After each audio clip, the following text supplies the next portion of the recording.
Hey,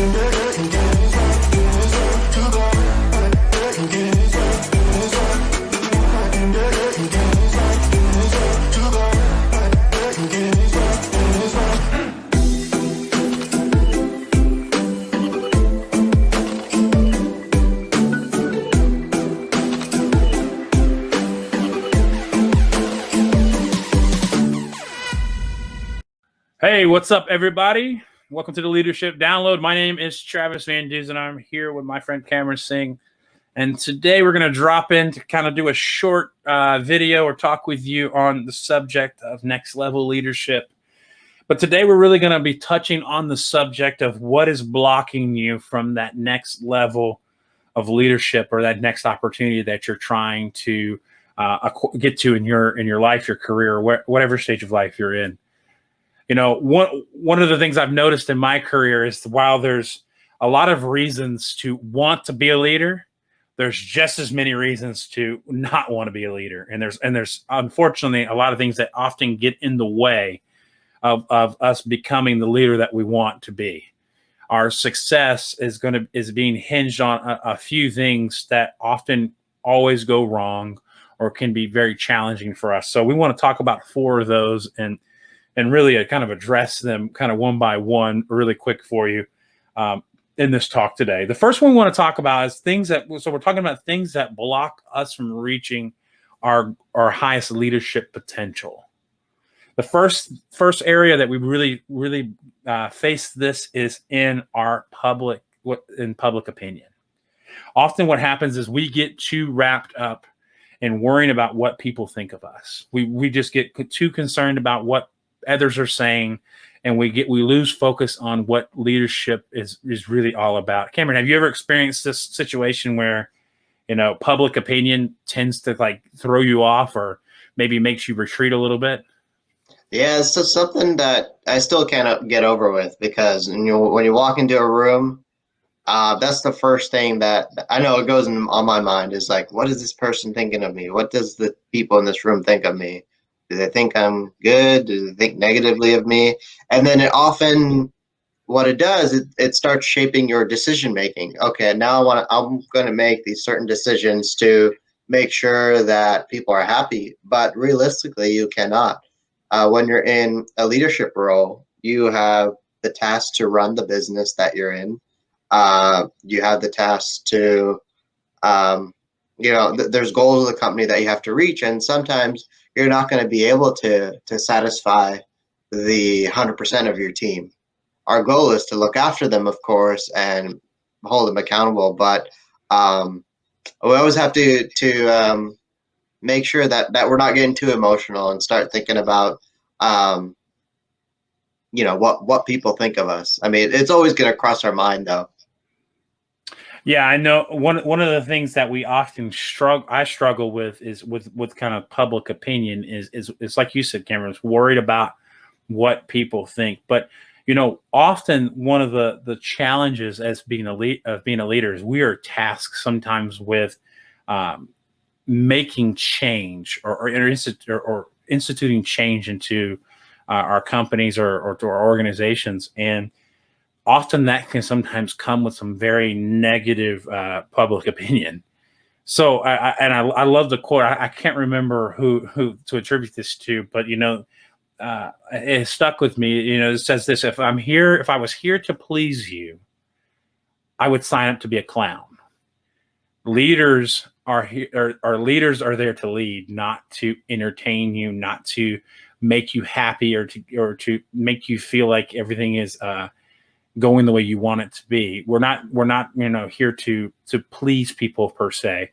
We're here to lead people in the direction that we need to go to keep the company healthy, to keep people on the payroll, to lead people in the direction that's going to keep us relevant in the future, which sometimes can mean that there are times where we seem that public opinion is not that great, but that's not our job. I mean, yes, we do need to listen to it, but it's not our job. It can't drive our daily decisions. The second thing that blocks us from reaching our full potential in our leadership is often we have hurt feelings. Somebody says something to us, Maybe we get passed over for the promotion, so we decide we never want to apply again. So many times I've seen that. Somebody they don't get promoted that one time, or they get passed over, so they decide, well, I'll never do it again. And this is a straight up emotional deal of, you hurt my feelings, and therefore I don't want to try again. So therefore our leadership is completely just destroyed right there on the mark. I love the quote by Chris Hogan. He says it this way: put your feelings in your pocket. As leaders, you don't have time to worry about your feelings. Our goal is to never be to lead from how we feel about a certain situation. Our focus should be on our people and our objective, not how we feel. So we can't get lost in that. Cameron, what about you? Have you ever gotten lost in this worried about your hurt feelings? Yeah, I've learned that early on in leadership, transitioning to leadership, is you do have to put your feelings in your pocket. It can't be, you can't let the feelings get the best of you. And one way to truly overcome this is staying focused on where you want to go and why you're doing what you're doing, keeping centered on that why. And once you keep yourself centered on that why you're doing what you are doing, where you are at, you will automatically end up putting your feelings in your pocket, and you won't let your emotions get the best of you and bother you. Absolutely. Definitely easier said than done, right? I mean, it's not something that it comes easy, but the reality is we're not given the leadership title. We're not paid to be leaders that operate from our emotions. Or how we feel. We're paid and operated to make the best decisions for our team, for our companies, and for the overall the masses of who people we're responsible for. So we can't get lost in our feelings, but also we can lose opportunities because, like I said, we get passed over. We didn't get the promotion. We're not happy with the way someone treated us. My boss was short with me today, so therefore I'm gonna not put in that extra effort of work today. So therefore I lose my credibility with my leader. All these things come back to our feelings. So we need to make sure, number one, we don't let public opinion control us. Number two is we don't let our hurt feelings drive our emotions and everything about who we are. And number three is is another area that often blocks us from a next level of leadership. It's problem people. Oftentimes problem people are those people that you wish would just disappear. You wish you would just go into work one day and suddenly they just said, you know what? They found a better job that fit them better. But here's the thing. Some of these people are just difficult. Some of these people, they're just going to be a little harder to get along with, but you can be successful with them on your team. The reality is there's another side of this. There are what we call problem people who do not fit on your team. Oftentimes, leaders allow people to linger too long and cause too much destruction prior to making the decision to let them go. One of the best things I've ever heard from one of my mentors is this: you need to make a choice. I can remember one of the first times I was talking about terminating an employee. They told me this: you need to make a choice. If they're in, they're in, or if they're out, they're out. Either way, help them move on. Either way, help them move on. Cameron, where have you struggled with problem people?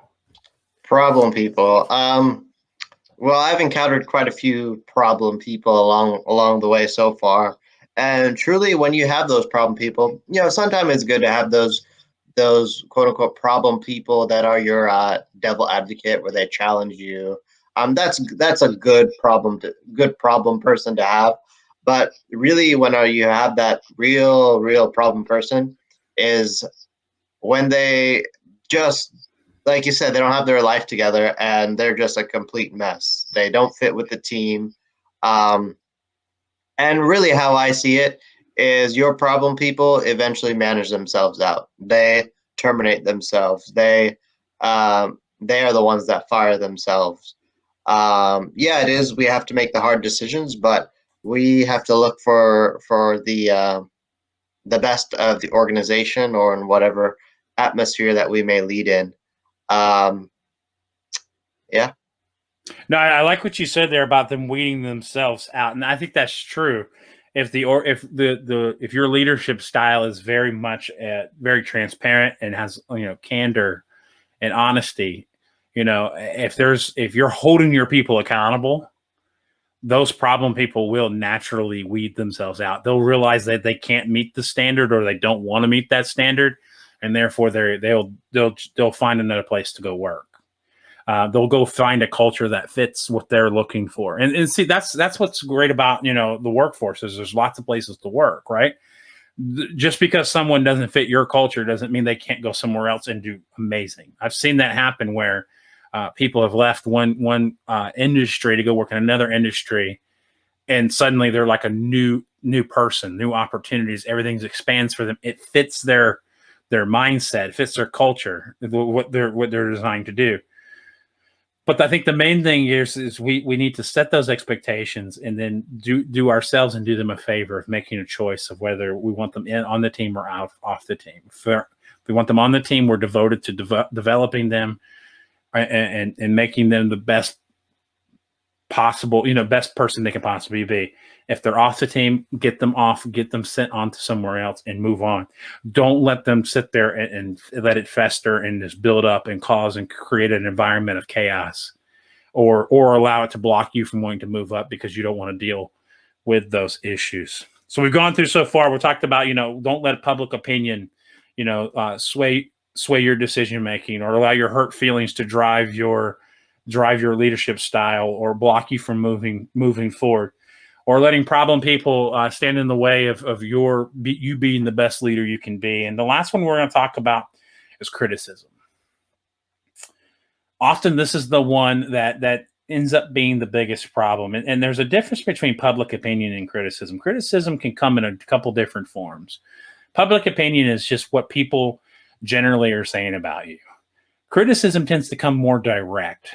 Public opinion, it's something you hear through the grapevine, so to speak. But criticism is often that person who comes and engages you directly about how you're doing. Criticism, it can be taken obviously two ways. I mean, you can either take it and grow from it, or you can take it and allow it to fester and cause emotional issues for you. Often, I think one of the things we struggle with as leaders is that we're too sensitive. We've become way too soft when it comes to being able to handle good feedback. Not every time when we're provided feedback is it going to be a glowing recommendation of how wonderful you are. There's going to be times where maybe the conversation is a little bit more tough than we want to hear. But it's feedback, it's criticism that's going to help us grow. On the opposite side of this, it's very important to realize is that, if you've got critics, people who just constantly want to provide you with irrelevant criticism, don't do the critics' math. The critics' math is like this: 20 good employees and 2 bad employees makes you bitter. It makes you feel negative. Well, always lean towards that group of people who are giving you that positive energy. Don't allow that criticism to kind of to block you from wanting to step further into leadership. Cameron? Yeah, criticism can be very difficult to listen to, especially if it's negative but we have to get over our sensitivity as leaders. I try to over the years I've learned to seek feedback. After a meeting, how did the meeting go? Was it well worth our time? Was it a waste of our time? There's a change within the organization going on. Hey, is this really going to add value to us? It just takes those simple questions to have that a part of the culture of wherever you are, to both make it easy to receive feedback and give feedback. Oftentimes where that tough criticism, it can be tough when you get that tough negative criticism, but take it for what it is and learn something from it, because it takes a lot for a person on your team to be able to come up to you and give criticism. When it takes a lot. It's not easy. A lot of team members, might stay quiet, but for someone to come up to you and say it, it says something about you as a leader also. Yeah, absolutely. You're absolutely correct. Criticism is where you're going to grow. Criticism is where you're going to see those blind spots that you can't see in yourself, and you could choose to grow from them and see the positive aspects of them, or you could let it destroy you from the inside out. So, like I said, we're going to go through, public opinion, hurt feelings, problem people, and finally criticism. These are all things that, guess what? This is what leaders go through. This is what leaders are tasked to deal with. If we didn't want to deal with these types of struggles, then leadership is probably not the lane you want to go into. Because the reality is, at the end of the day, your team is waiting for you. Your team is waiting to see how you're going to respond to these four issues. They're wanting to see, how do you handle public opinion?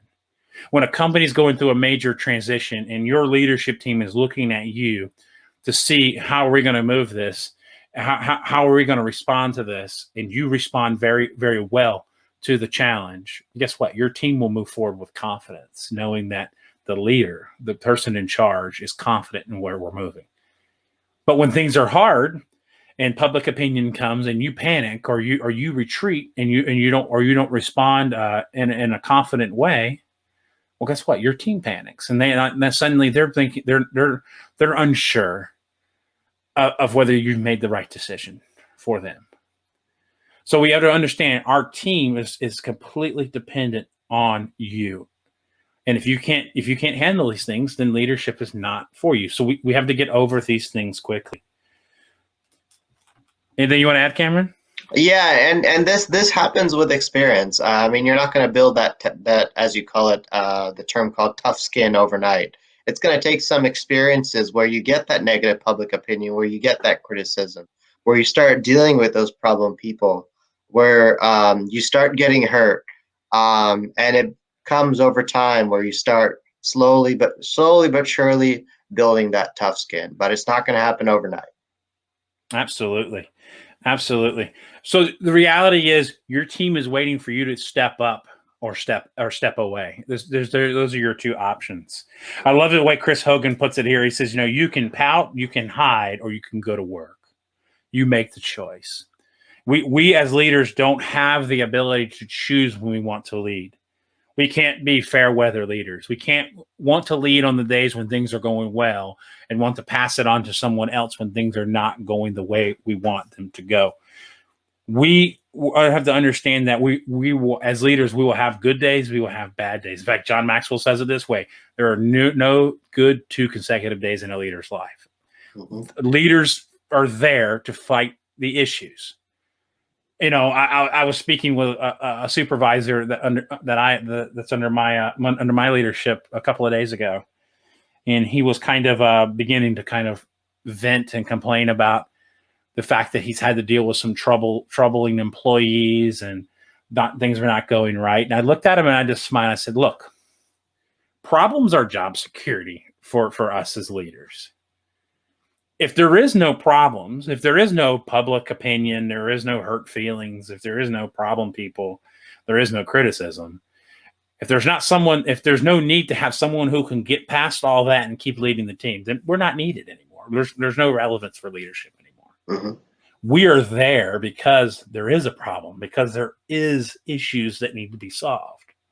That's what makes us what we are. That's what makes us relevant. That's why we get paid to be where we are. So yeah, sometimes it's not the most attractive thing. Sometimes it sucks. Sometimes it's not where we want to be.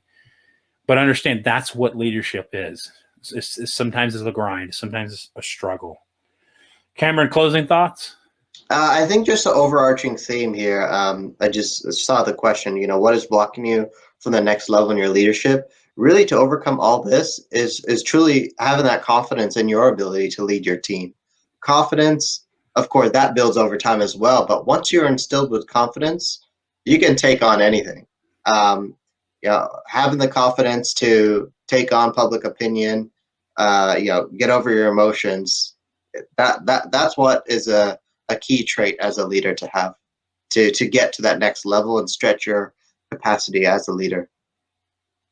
Absolutely. One of the things I'll close with this is, as you said, Cameron, it's building that confidence, and building that confidence comes through growing yourself, investing in yourself, getting good mentors, getting into good leadership training, whatever that looks like for you.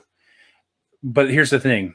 When we get to that point where we think we're too good to grow, your next step is backwards. Mm-hmm. So when you get to that point where you think I'm good enough now, I don't really need to put any more effort into this. Guess what? Your next step is backwards. You're done moving forward. It's going to be a constant retreat from here on out. So if we want to improve in these areas, personal development, leadership training, growth, any type of growth opportunity, that builds that confidence that helps you get through these circumstances. We want to get beyond these. We want to get beyond these as quickly as possible, so that we don't let these things stagger and block us from being the best leaders we can be.